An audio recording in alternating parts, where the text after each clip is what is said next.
And so when we talk about the vortex, what we really want, like everyone to find a way of experiencing is your vortex, no matter who you are, will take you in at one time or another every single day. Mm-hmm. Something will happen where you will come into alignment with who you are. Mm-hmm. It might be a bird that you see. It might be a piece of the sky that you see. It might be a fragrance that comes past you. It might be a piece of a song that you hear. It might be, Jerry talks about a time former in his life experience where he was in such a state of depression he could not pull himself out. And the harder he tried, the worse it got. The more he beat up on himself for being depressed, the more depressed he felt.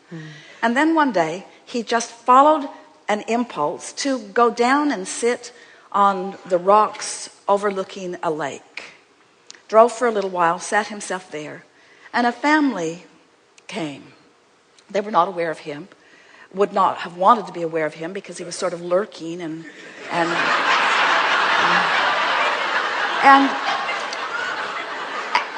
they just proceeded on their happy day. They were nice to each other. They were complimentary of each other. They were excited about the day. They laid out their picnic. They got in their boat. They just beed the happy, tuned in, tapped in, turned on people that they were. And as Jerry simply sat and observed them, his depression lifted off of him because he stopped facing the issue. He stopped struggling in the injustice. He stopped going down his list of pros and cons and rights and wrongs. In other words, he just let go for a moment, and like the cork that floats back to the surface, he came back into his alignment. So what we are really encouraging relative to things that are this big and this deep and this prevalent and this important, you got to pull out the big guns. You got to pull out all the stops for it, which means you got to be in the vortex before you even contemplate it. You got to be in tune with who you are before you even contemplate it. And when you are, you're seeing the world through the eyes of Source.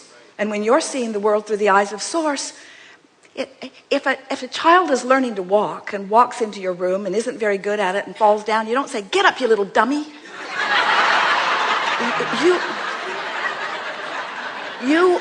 You know that this child will find its balance, and you give it only encouraging words. And yet when someone is out of the vortex and not feeling good and misbehaving and treating people badly, there's a tendency to say, "You need to be excluded from our society, and we need to punish you into compliance, and we need to educate you into a better way of life." And none of that works because you just cannot motivate from outside the vortex. You can only inspire from inside the vortex. How are you in the vortex, Abraham?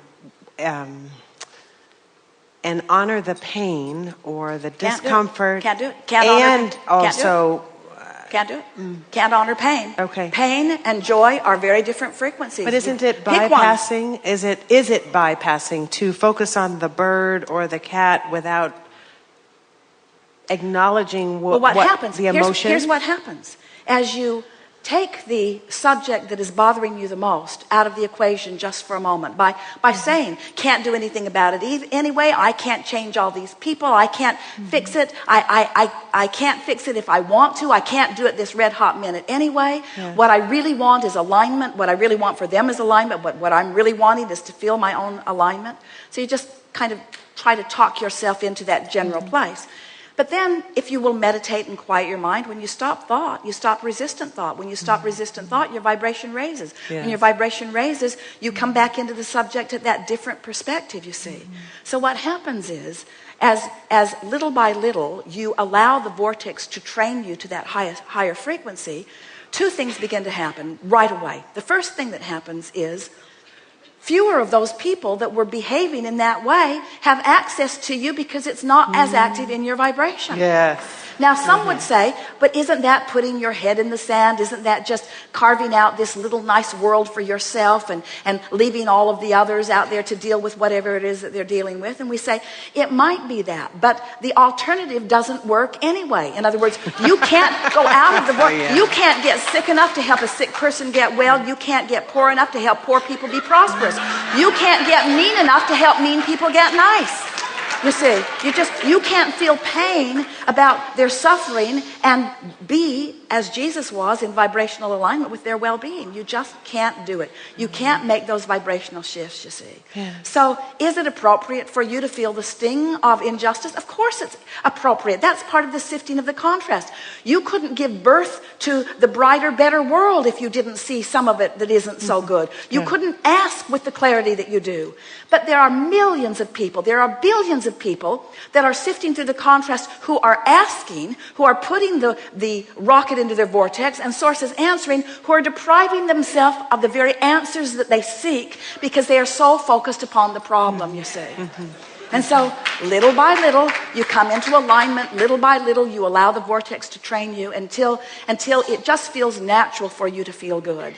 And then, as we started to say, two things happen. You see less of it, and when you do see it, you are vibrationally prepared. When you do see it, you're seeing the world through the eyes of Source. You don't take it personally when someone is stupid. You don't take it personally when someone misbehaves. You don't take it personally because you know it's a vibrational thing that they don't have control of yet.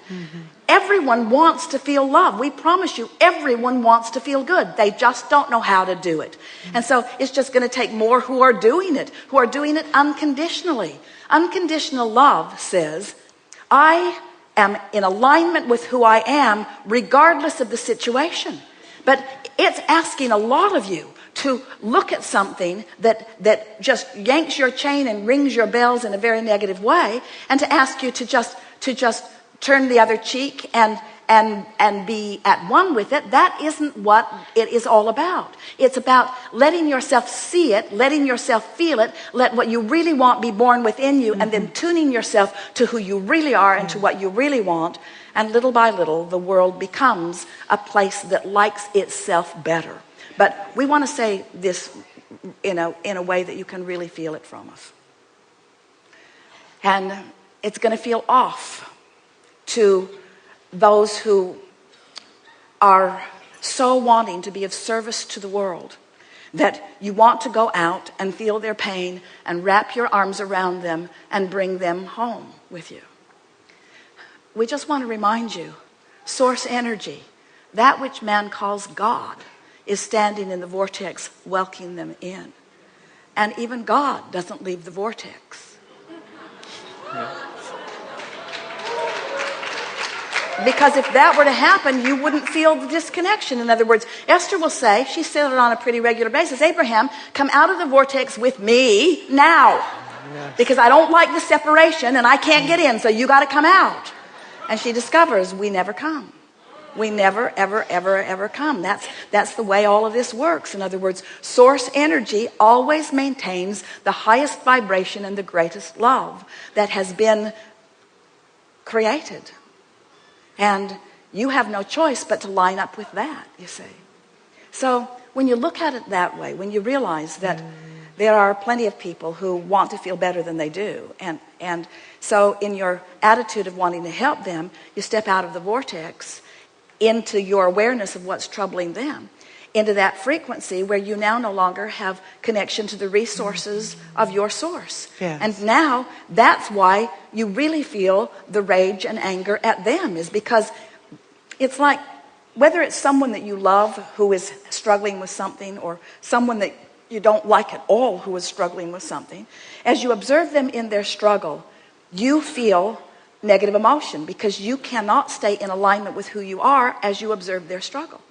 And then your attitude usually is, I need you to clean up your act because I want to feel good, and when I look at you, I don't feel good. So you need to do this and this and this and this and this because I need a manifestation here, because I don't have the ability to stay in alignment with my Source energy. I'm just an observer, and what I'm observing isn't good. So you need to do something about it, which is totally giving your power away, right. Totally disempowering yourself, you see.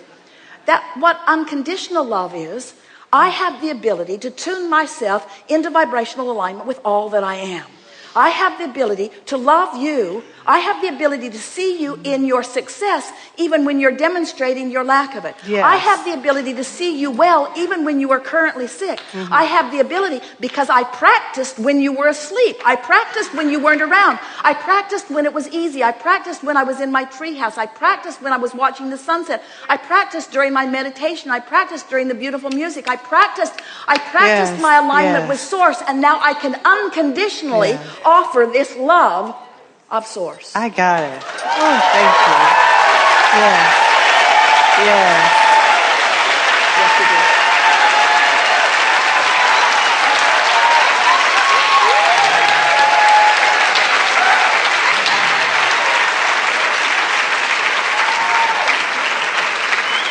You see, and you can't feel that way without being there. In other words, that you're in the vortex, you're in alignment with who you are. In other words, and the question as it began is non-existent now, isn't it? Irrelevant completely.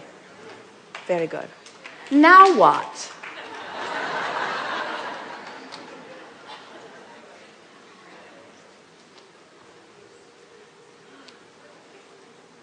Wait. This finger, keep coming. This finger points at so many people at the same time. Sometimes we point over there and they come from over there. It's very strange. Very strange.